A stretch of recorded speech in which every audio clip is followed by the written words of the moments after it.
વ્યોમેશ છાપાના પ્રતિનિધિ તરીકે માનદ સેવા આપતો એવો માણસ કે જેને પત્રકારિતાનો લોહીમાં વળગી ગયેલો જુસ્સો હતો.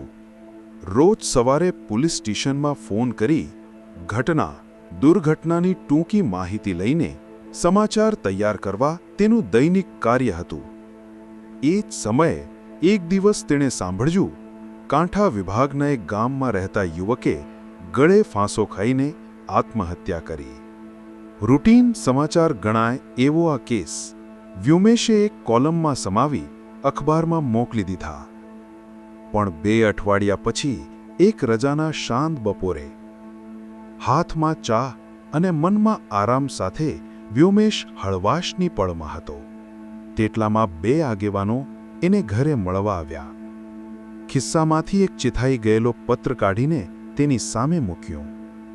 વ્યોમેશના શિરામાંથી રક્ત એક પળ માટે અટકી ગયું. આ તો એ જ રૂપેશનું મૃત્યુપત્ર. પત્રમાં સાચું ચિત્ર તો હવે ખુલ્યું. 4 ભાઈઓની દુકાનમાં રૂપેશ કામ કરતો હતો.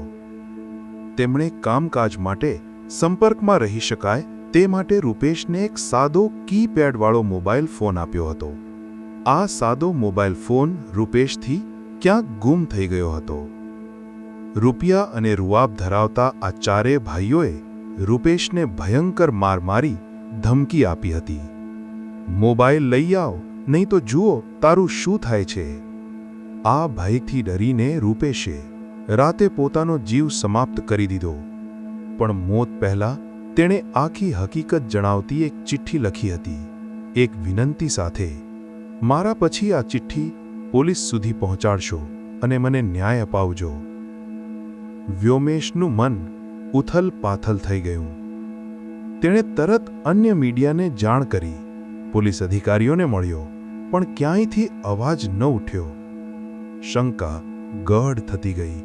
કંઈક મોટું દબાવવામાં આવી રહ્યું છે. આક્ષેપ